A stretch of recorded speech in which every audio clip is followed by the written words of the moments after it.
VSS music and film studio Narsar के podcast part 2 में संत श्री नितिन दास जी साहेब का हार्दिक अभिनंदन और कोटि वंदन। नितिन साहब के मुखारविंद से निकलने वाली ओजस्वी वाणी की भेंट वार्ता आज हमारे श्रोताओं के साथ। गुरु, आज मैं आपसे मेरा पहला प्रश्न ये चाहता हूँ कि मेरे श्रोताओं तक पहुँचे कि किसी व्यक्ति के आध्यात्मिक जीवन में गुरु की क्या ज़रूरत है। और आज बहुत से पढ़े लिखे लोग बातें बताते हैं कि आध्यात्मिक उन्नति के लिए गुरु बनाना कोई ज़रूरी नहीं है, और उनका तर्क ये रह रहा है कि सब संतों के ग्रंथों में, धर्म ग्रंथों में, संत वाणी में पहले से ही दर्ज है कि गुरु की जरूरत कहाँ है। तो इस पर आप अपने विचार व्यक्त कीजिए हमारे श्रोताओं तक। सबसे पहले तो ये जान ले कि जो लोग कहते हैं कि गुरु की ज़रूरत नहीं है, जब आप उनका जीवन देखेंगे तो उनका जीवन भी गुरुओं से भरा हुआ है। कबीर साहब कहते हैं, प्रथम गुरु है माता पिता, रज बीरज के जो हैं दाता, दूसर गुरु है मनसा दाई, गर्भवास से बंद छुड़ाई। यानी गुरु की शुरुआत हमारी तभी हो जाती है जब इस दुनिया में आते हैं। पहले गुरु माता पिता हैं, जिनके द्वारा हम यहाँ पे आए हैं, जिनसे हमने चलना सीखा। हमें किसने चलना सिखाया? उन्हीं माता पिता ने उंगली पकड़ के चलना सिखाया। तो प्रथम गुरु वही हैं। उसके बाद हमारे, आप देखिए, शिक्षा के लिए हम जाते हैं तो हमारे आंगनबाड़ी में कक्षा 1, कक्षा 2, 5, 10, 12 ये जितना भी पढ़ाई आप देखिए गुरु के द्वारा ही होती है। बिल्कुल, गुरुओं द्वारा। बिना गुरु के हम पढ़ लिख नहीं सकते, हम कुछ नहीं कर सकते। आगे हम कोई काम धंधा करते हैं तो वो भी हम किसी गुरु से सीखते हैं, तब हम कोई दुकान खोलते हैं, कुछ भी करते हैं।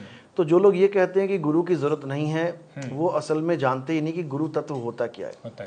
गुरु का मतलब ये नहीं है कि तुम किसी शरीर को गुरु मानो। गुरु ज्ञान का नाम है। कबीर साहब ने बार बार यही समझाया है कि गुरु ज्ञान है। गु कहिए अंधकार, रू कहिए प्रकाश। यानी अंधकार रूपी अज्ञान को खत्म करने वाला प्रकाश रूपी गुरु ही असली गुरु है। वो कोई शरीर नहीं है, वो कोई देह नहीं है। और आप देखेंगे कि गुरु की महिमा कबीर साहब ने अपने ग्रंथों में बहुत गाई है। गुरु को परमात्मा से भी बड़ा बता दिया। क्यों बताया? क्योंकि जीव हमेशा से ही 84 में जो भटक रहा है उसके पास ही परमात्मा है, लेकिन परमात्मा पास होकर भी उस जीव का कल्याण नहीं कर पा रहा है। उस जीव का कल्याण कब होगा? जब इंसान चोला धारण करके मनुष्य जन्म में आकर वो कोई आध्यात्मिक गुरु धारण करेगा। क्योंकि गुरु दो प्रकार के हैं, एक भौतिकवाद गुरु और एक आध्यात्मिक गुरु। भौतिक गुरु क्या करता है? वो भौतिक जीवन में जीना सिखाता है, पढ़ाई लिखाई कमाई। और अध्यात्म जो है, आप देखेंगे अध्यात्म दो शब्दों के मेल से बना है, अध्याय प्लस आत्म। यानी अध्याय यानी पढ़ाई तो वो भी है, अध्याय का मतलब है पाठ। पाठ तो वो भी पढ़ना है, लेकिन किसका? आत्म का। आत्मदेव का पाठ पढ़ना है, आत्मा के बारे में जानना है। तो आध्यात्मिक पाठ केवल और केवल वही गुरु पढ़ा सकता है जिसको अध्यात्म का बोध है, जिसको आत्मा का बोध है। भौतिकवादी गुरु आपको कभी अध्यात्म का पाठ नहीं पढ़ा सकता। आप देखेंगे आज भरमार है गुरुओं की। कोई मंदिर में बैठा है, कोई मस्जिद में बैठा है, कोई गुरुद्वारे में बैठा है, कोई चर्च में बैठा है और लोगों को संदेश दे रहे हैं कि परमात्मा को याद करो, परमात्मा की भक्ति करो। लेकिन जब आप उनके पास जाते हैं तो वो आपको पत्थरों से जोड़ देते हैं, वो आपको किसी नमाजों से जोड़ देते हैं, किसी ग्रंथों से जोड़ देते हैं, किसी प्रार्थना से जोड़ देते हैं। यानी वो आपको आत्मा का भेद नहीं बता पा रहे हैं। इसलिए उनको आध्यात्मिक गुरु कहना बिल्कुल गलत है। वो आध्यात्मिक गुरु नहीं है। वो जपी तपी सन्यासी तो हो सकते हैं, लेकिन आध्यात्मिक गुरु नहीं हो सकते। आध्यात्मिक गुरु केवल वही है जो आत्मा का अध्याय समझाए। आत्मा होती कैसी है, आत्मा है कहाँ, आत्मा प्राप्त कैसे किया जा सकता है, इसका भेद बताने वाले को आध्यात्मिक गुरु कहते हैं। और बिना उसके किसी की गति नहीं हो सकती, सब दुर्गति को ही प्राप्त होंगे। तो इसलिए कबीर साहब ने बिल्कुल क्लियर बोला है कि ग्रंथों के द्वारा, किताबों के द्वारा आप उस ज्ञान को प्राप्त कर सकते हैं जो लिखने पढ़ने बोलने में आता है, लेकिन जो अबोल है, अलेख है, आप उसको प्राप्त नहीं कर सकते। उसको प्राप्त करने के लिए आपको गुरु के पास जाना ही पड़ेगा। और कबीर साहब हमेशा यही बताते आए हैं कि हमें जिस वस्तु की तलाश है वो वस्तु हमारे पास है। मोको कहाँ ढूंढे रे बंदे, मैं तो तेरे पास में। लेकिन पास पड़ी वस्तु का हमें ज्ञान नहीं है तो वो पास पड़ी वस्तु का हमें कोई लाभ भी प्राप्त नहीं हो पाता। तो साहिब कह रहे हैं, वस्तु कहीं और ढूंढे कहीं, कैसे लागे हाथ, गुप्त वस्तु तब मिले भेदी लीजिए साथ। ये भेदी कौन है? इसी को भेदी गुरु कहते हैं। भेदी लीना साथ में, दीनी वस्तु लखाए, और कोटि जन्म का पंथ था, पल में पहुंचा जाए। तो भेदी गुरु क्या करता है? हर प्रकार के जितने भी आपको दिख रहे हैं ये आडंबर, इन सबको छुड़वा देता है। मंत्र जंत्र तंत्र को छुड़वा देता है। मंदिर मस्जिद गुरुद्वारों का कोई जरूरत ही नहीं रह जाती, क्योंकि आपको जिस तत्व का बोध चाहिए वो आपके पास है, और गुरु उसका भेद बता के आपको आत्म तत्व से जोड़ देता है। इसलिए गुरु की जरूरत बहुत ज्यादा है, बिना गुरु के ज्ञान असंभव है। बिल्कुल सत्य का गुरुवर कि सांसारिक जीवन में और आध्यात्मिक जीवन में गुरु बहुत जरूरी है। जैसे आपने बताया कि सांसारिक जगत में भी माता पिता हमारे प्रथम गुरु हो गए, उन्होंने हमें खाना सिखाया, चलना सिखाया, बोलना सिखाया, पढ़ाया लिखाया।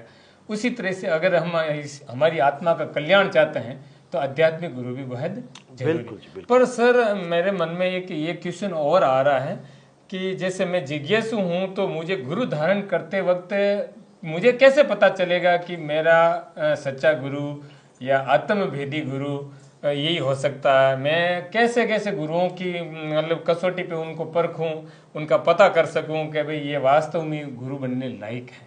बहुत बढ़िया सवाल है, बहुत अच्छा सवाल है। क्योंकि आज केवल सच्चे गुरु की पहचान ना होने के कारण भारत देश में ऐसे ऐसे गुरु बने बैठे हैं कि आप सोच भी नहीं सकते क्या बता रहे हैं और क्या समझा रहे हैं। आप जब समझेंगे, उसको आप पता करेंगे, तो आपको हंसी भी आएगी और दया भी आएगी कि कैसे कैसे लोग गुरु बन बैठे हैं, जबकि सच्चे गुरु की पहचान हमारे ग्रंथों में ही दी हुई है। आप देखेंगे गीता के अनुसार तो उसमें क्या बोला है? उसमें भी बोला है कि गुरु के पास जाओ।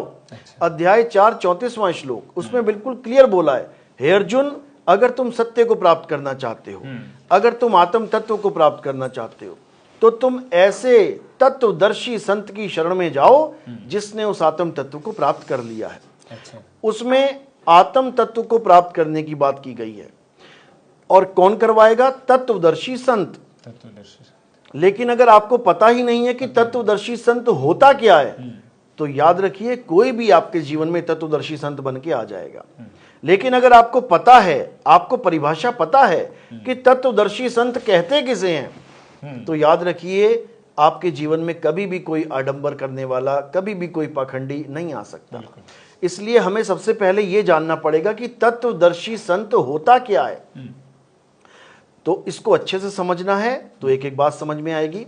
जैसा कि नाम ही हमें बता रहा है, क्योंकि शब्द में ही अर्थ छुपा है। तत्वदर्शी ये दो शब्दों के मेल से बना हुआ है। तत्वदर्शी यानी तत्व का दर्शन कराने वाला। ये कोई नाम जपाने वाला नहीं है। ये कोई पूजा पाठ कराने वाला नहीं है। ये कोई हवन यज्ञ कराने वाला नहीं है। ये कोई परिक्रमाएं कराने वाला नहीं है।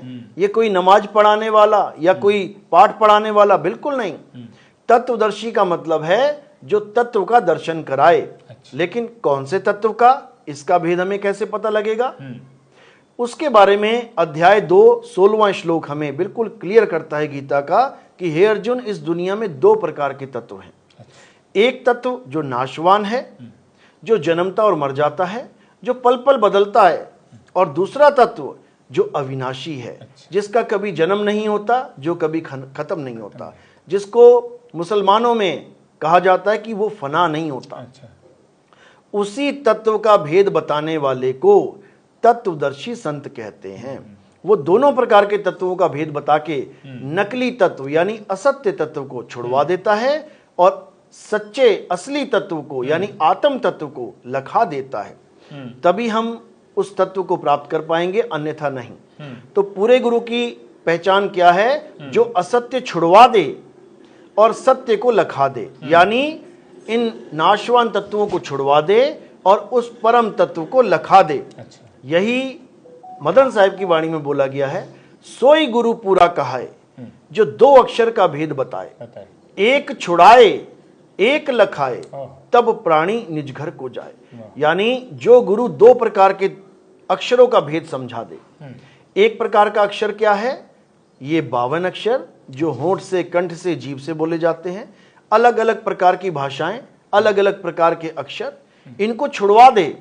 यानी कोई मंत्र जंत्र नहीं करना है, किसी भी भगवान का नाम नहीं जपना है, कोई देवी देवताओं का नाम नहीं जपना है, किसी भी प्रकार का मंत्र नहीं जपना है। एक छुड़ाए एक लखाए। अब लखाना क्या है? उस परम तत्व का लखाव करा दे, उस आत्म तत्व का लखाव करा दे। हिंदू है तो हिंदू होके उस परम तत्व को यानी आत्म तत्व को जाने, मुस्लिम है तो मुसलमान होके उस परम तत्व को जाने, सिख है तो सिख होके जाने, ईसाई है तो ईसाई होके जाने। यानी हर प्रकार के नामों से परे करके हर प्रकार के जीव को, हर धर्म के जीव को उसी के परम तत्व से जोड़ने वाला तत्वदर्शी संत कहलाता है।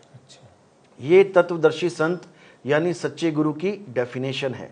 अगर ये आपको पता है तो आप उसी वक्त परख कर सकते हैं कि मेरा गुरु मुझे क्या दे रहा है। क्या मेरे गुरु ने मुझे कोई हिंदी के, पंजाबी के, उर्दू के, फारसी के, चाइनीज, अलग अलग भाषाओं के नाम तो नहीं दे दिए और मैं ये सोच के बैठा हूं कि मैं इन नामों को जप के मुक्त हो जाऊंगा? तो हम भ्रम में हैं। हमें उस गुरु को त्याग देना चाहिए और हमें उस गुरु की खोज करनी चाहिए जो हमें हमारी आत्मा का ज्ञान दे। जो आत्मा अचल है, अखंड है, अबोल है, अडोल है, उस आत्मा का ज्ञान कराने वाले को सतगुरु कहते हैं। अध्याय 2 24वें श्लोक में यही बताया गया है। हे अर्जुन, ये आत्मा अच्छेद्य है, अशोष्य है, अदाह है। ये आत्मा अडोल है, सदा स्थिर रहने वाली है। ये आत्मा पुरातन है, ये आत्मा ही सत्य सनातन है। तो हमने क्या करना है? हमने इस सत्य सनातन को जानना है और सदा सदा के लिए अचल हो जाना है। हमारा एक ही मकसद है जीवन का, क्या? कि हम चल अवस्था से अचल अवस्था में आ जाएं। जब हम अचल अवस्था में आ जाते हैं तो हम मुक्त हो जाते हैं। आप देखेंगे नदियां चल रही हैं एक शहर से दूसरे शहर में, जब तक ये चल रही हैं ये बंधन में है।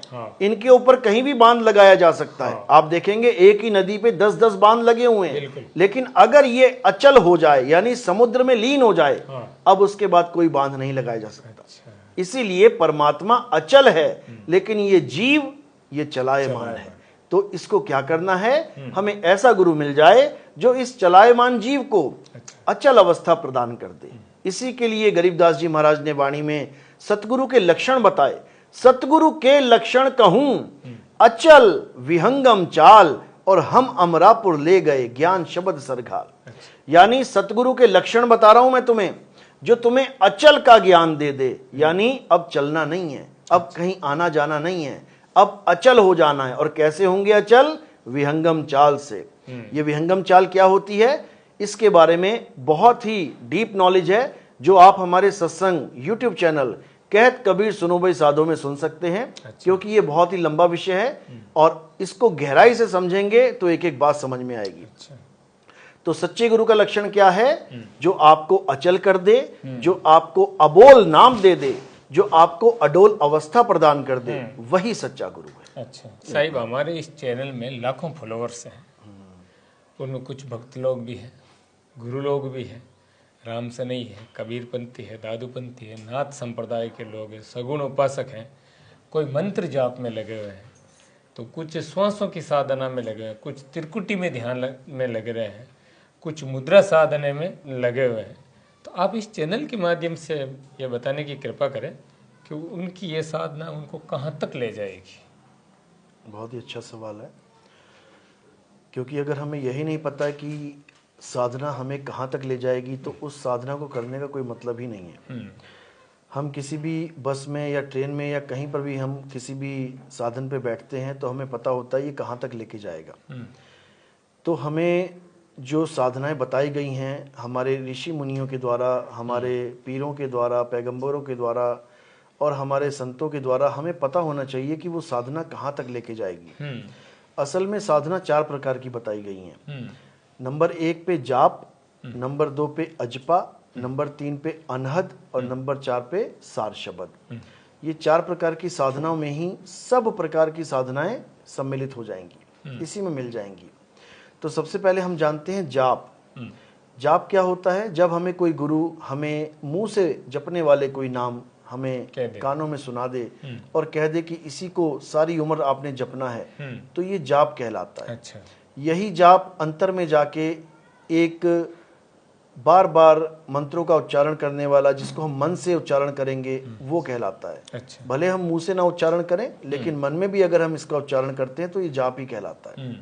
तो जाप करने वाले आपको केवल और केवल पिंड की साधना तक ही ले जा सकते हैं। यानी जाप के द्वारा आप अपने चक्रों का जागरण कर सकते हैं। और ये चक्र आज्ञा चक्र तक पहुंचा सकते, ये जाप आज्ञा चक्र तक पहुंचा सकता है। ये मूल केंद्र से स्टार्ट होता है, मूल चक्र से, श्वास चक्र, नाभि चक्र, हृदय चक्र, कंठ चक्र करते करते आज्ञा चक्र तक पहुंच के इसका खेल खत्म हो जाता है। आगे अजपा जाप है। अब जो अजपा जाप है वो क्या है? वो अजपा जाप श्वासों के द्वारा जपा जाता है।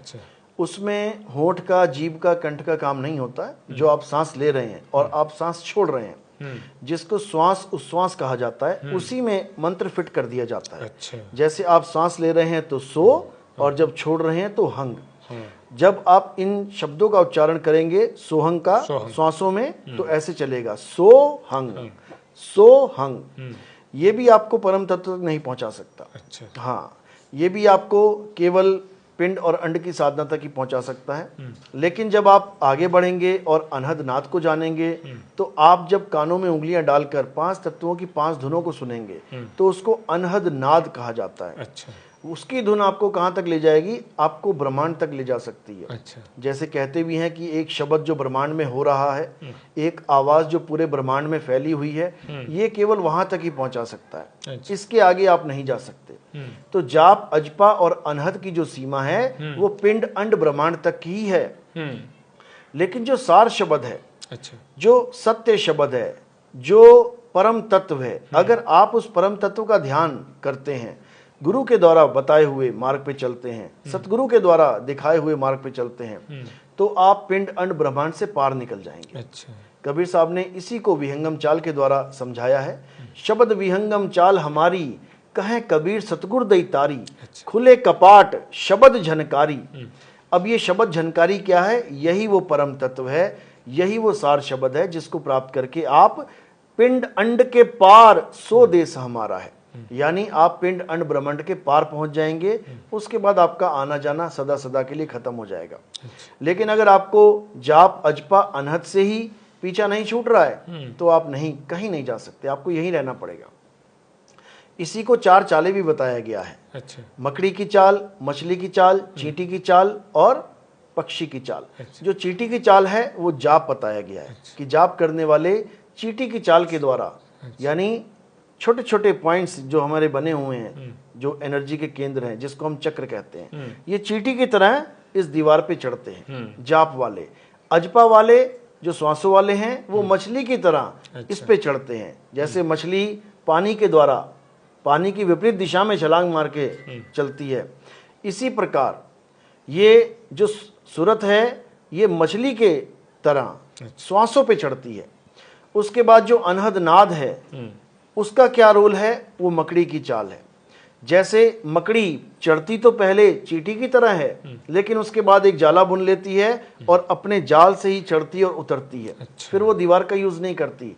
इसी प्रकार अनहद नाद वाले योगी इसी दीवार पे चढ़ते हैं, शुरू में जाप के द्वारा, और उसके बाद कानों में उंगलियां डाल के अनहद नाद को पकड़ के ये पिंड अंड ब्रह्मांड की सैर करते हैं। लेकिन इनसे मुक्ति नहीं होगी, इन तीनों चालों से बंधन ही मिलेगा।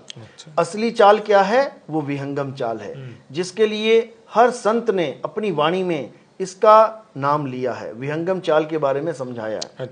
तो गरीबदास जी ने भी, कबीर साहब ने भी, सब संतों ने विहंगम चाल यानी पक्षी की चाल की महिमा गाई है, जो आसमान में उड़ने जैसी है। यानी आप धरती से उड़े और सीधे आसमान में पहुंच गए। अब आसमान क्यों बोला गया है? क्योंकि आप देखोगे हिंदू धर्म में भी यही बोला गया है कि भगवान कहाँ है? ऊपर है, ऊपर वाला सब देख रहा है। मुसलमान धर्म में क्या बोला गया है? खुदा कहाँ है? 7वें आसमान पे है।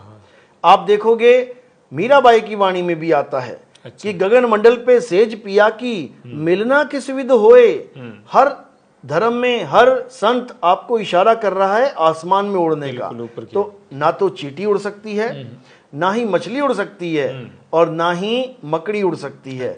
उड़ने वाला काम कौन करता है? केवल और केवल पक्षी, जिसको विहंग बोला जाता है।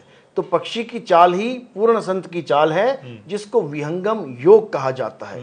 केवल नाम नहीं रखना है विहंगम योग, इसके गुण को भी जानना है। विहंगम का मतलब है कि धरती से चले, आसमान पे पहुंचे, बीच में कोई स्टॉप नहीं है, नॉन स्टॉप।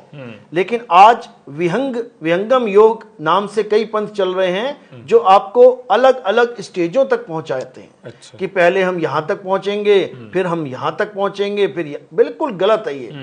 विहंगम योग का मतलब है जमीन से चले, सीधे आसमान पे रुके। अच्छा। और अपने परमात्मा के सिंहासन पे जाके बैठे, क्योंकि वहां पर कोई भगत और भगवान नहीं रह जाता, वहां पर आप ही आप रह जाते हो, आपके अलावा और कुछ नहीं होता। अच्छा। जिसको साहिब ने बोला है, हम हैं शब्द शब्द हम माही, हमसे भिन्न और कछु नाही।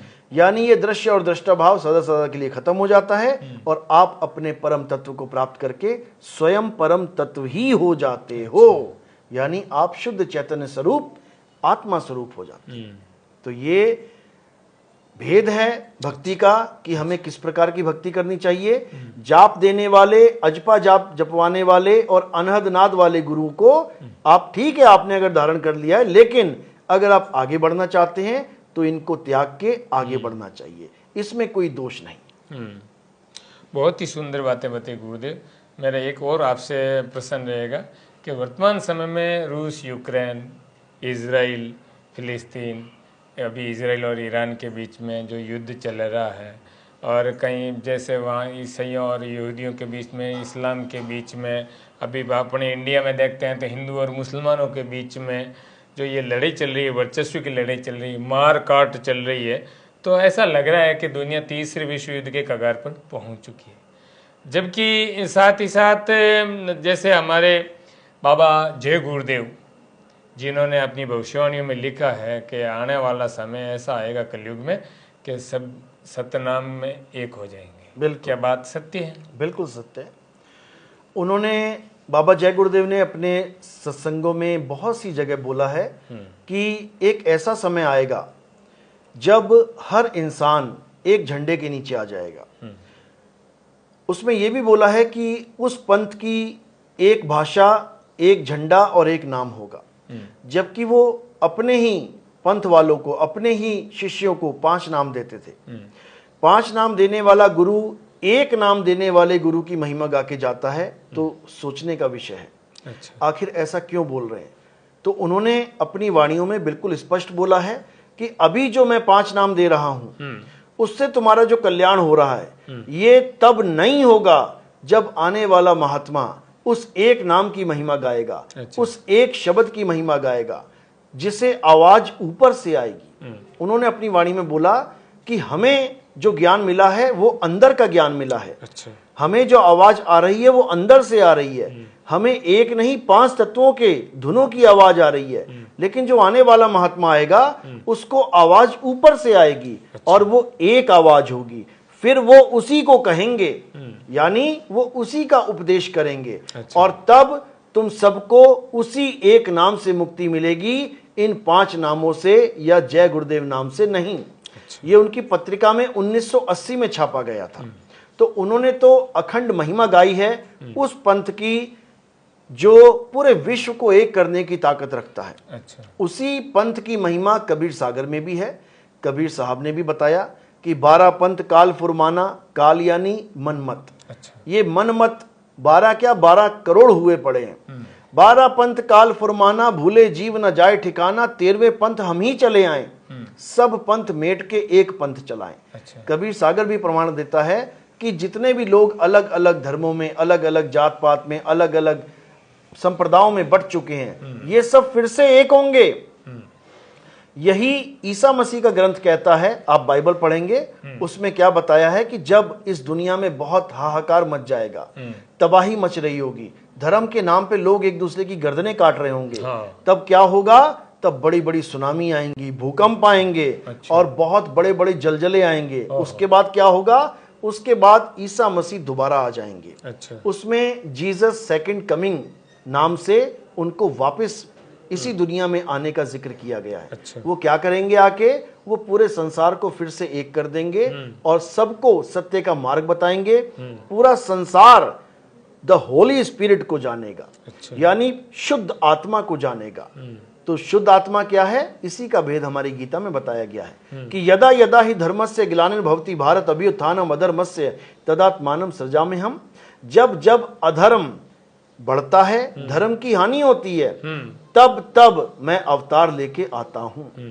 इसी अवतार को हमारे हिंदू धर्म के ग्रंथों में कल की अवतार बोला गया है। अच्छा। कल की अवतार का मतलब ये नहीं कि कोई घोड़े पे बैठ के आएगा और तलवार लेके आएगा। आप घोड़ा और तलवार ही देखते रह जाओगे और यहाँ परमाणु बम का बटन दब जाएगा, सारी दुनिया नष्ट हो जाएगी। ये घोड़ा और ये तलवार क्या है, जिस दिन आपको समझ में आ जाएगा उस दिन आपको भली भांति पता लग जाएगा कि कल की अवतार क्या है। अच्छा। हमारे ग्रंथों में कल की अवतार का जिक्र आता है कि सफेद घोड़े पे बैठे होंगे। सफेद घोड़ा क्यों बोला गया है? सफेद नाम है, सफेद संकेत है ज्ञान का। अच्छा। काला धब्बा होता है और सफेद ज्ञान होता है। यानी सफेद घोड़े पे बैठ के आएंगे, यानी ये बुद्धि जब इतनी तीव्र दौड़ेगी कि ये अज्ञान और ज्ञान में फर्क करने लग जाएगी। यानी उज्जवल बिल्कुल जो सफेद है वो ज्ञान आपको समझ में आने लग जाएगा और अज्ञान को आप त्यागने लग जाओगे। और तलवार क्या है? विवेक की तलवार। अच्छा। पहचानने के बाद जब उसका निबेड़ा करने लग जाओगे, आप उसको काटना शुरू कर दोगे, आप अज्ञान को काटना शुरू कर दोगे, तब समझ लो कि आपकी तलवार भी आपके साथ है। तो अज्ञान को काटने वाली विवेक की तलवार ही कल की भगवान की तलवार है। और बुद्धि के घोड़े, जो आप बुद्धि लगा के ज्ञान को समझ रहे हो, ये उनका घोड़ा है। जब आप बुद्धि लगाओगे तब आपको समझ में आएगा कि कल की अवतार कोई इंसान नहीं है, कल की अवतार कोई शरीर नहीं है, कल की अवतार आत्मदेव हैं। अच्छा। आत्मा को ही कल्कि बोला गया है। कल्कि का मतलब होता है जो कलंक से रहित हो। इसी को कई संतों ने निष्कलंक अवतार, निष्कलंक अवतार बोल दिया है। निष्कलंक का मतलब है जो कलंक ना लग पाए जिसके ऊपर। तो शरीर रूपी जो तन है उस पे तो कलंक लग सकता है। अच्छा। लेकिन आत्मा जिसको कोई जला नहीं सकता, काट नहीं सकता, मार नहीं सकता, उस पे कोई कलंक भी नहीं लगा सकता।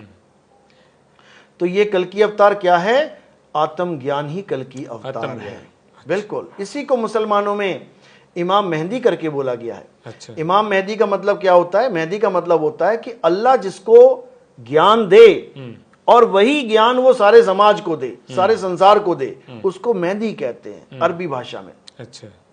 यानी जिसको अल्लाह, जिसको परमात्मा खुद राह दिखाए और आगे वो उसी परमात्मा की सबको राह दिखाए, उसी अल्लाह की सबको राह दिखाए, वो इमाम मेहंदी है। इमाम मेहंदी का मकसद क्या है? इमाम मेहंदी का मकसद है कि जितने भी झगड़े धर्म के नाम पे हो रहे हैं, जितना भी अज्ञान इस संसार में फैला है, जितना भी भ्रष्टाचार फैला है, ये उसको खत्म करके ऐसा माहौल बना देंगे जैसा मोहम्मद साहब के टाइम में था। अच्छा। यहां तक महिमा गाई गई है कुरान में, हदीसों में इमाम मेहंदी की। अच्छा। और ये भी बताया है कि उनकी पहचान कैसे करेंगे मुसलमान? उनका नाम मोहम्मद के नाम पे होगा। अच्छा। और उनके पिता का नाम भी मोहम्मद जी के पिता के नाम पे होगा और उनकी माता का नाम भी मोहम्मद की माता के नाम पे होगा। अच्छा। ये एक पहचान बताई है कि जहां पर ये पहचान दिखेगी समझना कि वो ज्ञान वहीं प्रकट है।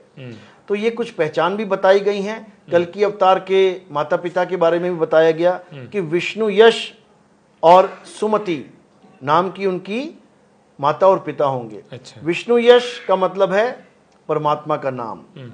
विष्णु यश यानी भगवान का कौन सा नाम है जिससे यश गाया जाता है। और सुमति का मतलब है एक शांत मति, एक सुमति, कुमति नहीं। तो ये संकेत दिए गए हैं माता पिता के बारे में। इससे हम पहचान सकते हैं कि वो दिव्य ज्ञान कहाँ प्रकट होगा। अच्छा। क्योंकि कहने को सभी कह सकते हैं कि मैं भी आत्मा हूं, मैं भी आत्मा हूं। रावण भी ये कहता था कि मैं आत्मा हूं, राम मुझे नहीं मार सकता। अच्छा। लेकिन क्या वो पूजनीय है? नहीं है। नहीं। तो इसी को समझना है। उसका जगह भी बताई है कि वो कहां आएंगे। 3 तरफ से जहां पानी होगा, नास्ट्रेदामस की भविष्यवाणी में आता है, जहां 3 तरफ से पानी होगा उसी शहर में वो आएंगे। ज्ञान वहीं प्रकट होगा। अच्छा। तो ये बहुत सी निशानियां बताई गई हैं, लेकिन अच्छा। जीव ना समझने के कारण नहीं जान पाता है और अपने मनमतिया, अपने मन के द्वारा कुछ ना कुछ विचार करके सोच के आगे बढ़ता है। लेकिन जो भेद है वो आत्मज्ञान का भेद है। अच्छा। यानी कोई भी धर्म, जो भी धर्म आप फॉलो कर रहे हैं, उसमें एक ऑप्शन हमेशा छोड़ दी गई है कि ये अंत में एक कोई आएगा जो पूरे संसार को एक कर देगा, ज्ञान से भर देगा, शांति से भर देगा, अमन से भर देगा। महात्मा बुद्ध के धर्म में भी बोला गया कि अभी जो बुद्ध चले गए हैं वो नहीं, एक और बुद्ध आएगा। अच्छा। उसका नाम मैत्रेय बुद्ध होगा। मैत्रेय बुद्ध क्यों नाम रखा गया उसका नाम मैत्रेय नहीं होगा। उसका नाम मैत्रेय बुद्ध क्यों बोला गया है कि वो तुम्हें मैत्रेय यानी मित्रता करना सिखा देगा। वो सारे धर्मों को जो आपस में लड़ रहे हैं, यहूदी मुसलमान को एक कर देगा, ईसाई और यहूदियों को एक कर देगा, हिंदू मुसलमान को एक कर देगा, वो सबको एक करेगा। लेकिन एक करने की विधि क्या है? अच्छा। क्या वो कोई मंत्र दे के एक करेगा? क्या वो कोई नाम जपवा के एक करेगा? नहीं कर सकता। अगर नाम जपवा के कोई एक कर सकता होता, आज तक दुनिया भर के नाम ये इंसान जप रहा है, एक हो जाते। एक होने का मात्र एक रास्ता है, आत्मज्ञान। जब वही आत्मा मेरे पास है, वही आत्मा आपके पास है, सबके पास अपनी आत्मा है, सबके पास आत्मज्ञान हो सकता है, सब एक झंडे के नीचे आ सकते हैं, सबको आत्मज्ञान प्राप्त हो सकता है, तो सब एक दूसरे से वैर विरोध खत्म करके एक दूसरे को अपना भाई मानेंगे। भाईचारा कायम हो जाएगा और सब आत्मज्ञानी हो जाएंगे, उस परम तत्व के ध्यानी हो जाएंगे। उसके बाद झगड़ा, ये फसाद, ये दंगे हमेशा के लिए खत्म हो जाएंगे और सब अपनी अपनी भक्ति में लीन हो जाएंगे। फिर दौड़ ये नहीं होगी कि मेरा राम बड़ा कि तेरा अल्लाह छोटा। फिर दौड़ ये होगी कि वो राम मुझे पहले मिलता है कि तुझे। अच्छा। समझो, अभी वस्तु को प्राप्त करने की होड़ नहीं लगी है, अभी वस्तु के नाम को बड़ा छोटा करने की होड़ लगी है। अच्छा। अभी कोई अल्लाह को नहीं पाना चाहता, कोई राम को नहीं पाना चाहता, अल्लाह और राम के नाम पे लड़ना चाहते हैं। बिल्कुल। लेकिन अब लड़ाई नहीं होगी। क्यों? क्योंकि अब पता लग गया कि केवल वो नाम नहीं है, वो एक खजाना है। और जब खजाने के पीछे लोग भागते हैं तो दौड़ क्या होती है कि खजाने तक पहले कौन पहुंचेगा। तो अब दौड़ होगी कि अल्लाह को पहले कौन प्राप्त करता है, उस वाहिगुरु को पहले कौन प्राप्त करता है, उस गॉड को पहले कौन प्राप्त करता है। तो पहले कौन प्राप्त करेगा? जो सही मार्ग को अपना लेगा। अच्छा। और जो गलत रास्ते पे चला गया वो कभी प्राप्त कर ही नहीं सकता। तो इमाम मेहंदी, कल्कि अवतार, Jesus second coming, Maitreya Buddha, इन सब का एक ही लक्ष्य है कि आत्मज्ञान प्राप्त हो, सब अपनी आत्मा को जाने, अविनाशी तत्व को जाने, अपने असली स्वरूप को जाने और ये नाशवान स्वरूप, नाशवान ये नकली शरीर छोड़ के सदा सदा के लिए अपनी आत्मा में स्थित हो जाएं, जिसको गीता में स्थित प्रज्ञ बोला गया है। हे अर्जुन, जो अपनी आत्मा में रमण करते हैं, जो अपनी आत्मा में तृप्त हैं, जो अपनी आत्मा में संतुष्ट हैं, वो सदा सदा के लिए मुक्त हो जाते हैं। उनके ऊपर कोई धार्मिक कर्म कर्तव्य लागू ही नहीं होता। उनको कुछ करने की जरूरत नहीं है, बस एक झंडे के नीचे आके उस मालिक का भजन करे, चिंतन करे। तो सदगुरुदेव, बहुत ही अच्छी बातें बताई आपने। और इसका मतलब ये होता है कि तीसरा विश्व युद्ध तो नहीं होगा, परंतु प्रकृति अपना संहार और श्रृंगार खुद कर रही है। और ये भूकंप से, सुनामियों से, मतलब मानव जाति को झटके दे करके इनमें बुद्धि आएगी और फिर इस प्रकार के समाज में लोग प्रकट होंगे और उनके द्वारा फिर ये सतनाम का जागरण होगा। बिल्कुल बिल्कुल। ये प्रकृति देखो, ये अपने आप को रिसाइकिल कर लेती है। अच्छा। इसका बहुत बड़ा गुण है कि जब बहुत ज़्यादा प्रकृति के साथ छेड़छाड़ किया जाता है तो ये इसको रिबूट करती है। अच्छा। दोबारा से। हाँ। उसमें बहुत तरह की प्रलय भी आती हैं, बहुत तरह का नुकसान भी होता है, लेकिन प्रकृति के पास ये पावर है कि आप अगर प्रकृति के साथ खिलवाड़ करेंगे तो वो ठीक करना भी जानती है। अच्छा। तो युग परिवर्तन में तो हमेशा से ही बताया गया है कि बहुत बहुत संहार हो जाता है, बहुत लोग मारे जाते हैं। संतों ने बोला है कि 8-8 कोस पे, 12-12 कोस पे एक दिया जलेगा। कई कई संतों ने बोला कि कितने कितने किलोमीटर चलने के बाद तुम्हें आदमी के पैरों के निशान मिलेंगे कि यहाँ आदमी रहता है। इसका मतलब प्रलय होगा? बिल्कुल बिल्कुल होगा। अच्छा। प्रलय का मतलब ये नहीं कि प्रलय कोई जला आ जाएगा, ऐसा ये तो छोटा मोटा तो चल ही रहा है। इसका मतलब है कि आबादी बहुत कम हो जाएगी। अच्छा। चौथाई आबादी रह जाएगी इस पूरे विश्व की। उसके बाद ये भ्रष्टाचार, ये सब अपने आप ही खत्म होगा। ज्ञान के द्वारा सब एक होंगे और जो भी यहां से जाएगा ज्ञान प्राप्त करके जाएगा। ये ज्ञान इस समय आने का मतलब ही यही था, क्योंकि आज घर घर में मोबाइल है और मृत्यु आने वाली है, बहुत बड़ा संहार होने वाला है। लेकिन उससे पहले पहले जो इस ज्ञान को प्राप्त कर लेगा वो अपने धाम को चला जाएगा, वो इस संसार में वापस नहीं आएगा। ये समय इसीलिए चुना गया है क्योंकि हर घर में ये संदेश पहुंच सकता है। पहले संत महात्मा पैदल जाते थे, अपना संदेश देते थे। आज एक बटन दबाने पे लाखों लोगों तक ये संदेश जा सकता है। इसीलिए परमात्मा ने ये इंटरनेट का युग चुना था कि सत्य का संदेश इस समय दिया जाएगा जब जाने का भी समय हो गया है, लेकिन जाना कहां है ये भी जीव को पता लग जाएगा। साहिब कहते हैं, आए हो तुम कहां से, जाना तुम्हें कहां है, इतना बस विचार लो, हो गया भजन। अब वो राम राम करने का समय नहीं है, अब वो राधे राधे अल्लाह अल्लाह वाहिगुरु वाहिगुरु करने का समय नहीं है। अब समय क्या है, तुम आए कहां से हो और तुमने जाना कहां है, इस पर विचार करने का समय है। और गुरु आपको वो चाल दे देगा जिससे आप उडारी मार के अपने घर पहुंच जाओगे। कहते हैं, नलनी के सुगना तोहे कौन पकड़ी, यानी हे जीव तू बंधन में खुद से बंधा हुआ है, तुझे यहां से छूटने का उपाय बता देते हैं। उसके बाद तू अपने पंख फैला और सदा सदा के लिए अपने धाम में चला जा। इसी का इशारा संतों ने, आप देखोगे ईसाइयों में, मुसलमानों में ऐसे ऐसे इंसान बनाए गए हैं जिनके पंख होते थे। परियां बता दी गई, बिल्कुल जैसे पंख से उड़ के वो जा रहे हैं। वो एक इशारा है कि आप उड़ सकते हो। आपको ऐसा कोई गुरु मिल जाए जो आपको पंख दे दे तो आप हंस की तरह उड़ सकते हो। कबीर साहब ने बोला भी है कि एक डाल दो पंछी बैठे, एक गुरु एक चेला, और गुरु की करनी गुरु भरेगा, चेले की करनी चेला, तो उड़ जा हंस अकेला। अब उड़ेगा कैसे, जब उसको पंखों का ज्ञान होगा।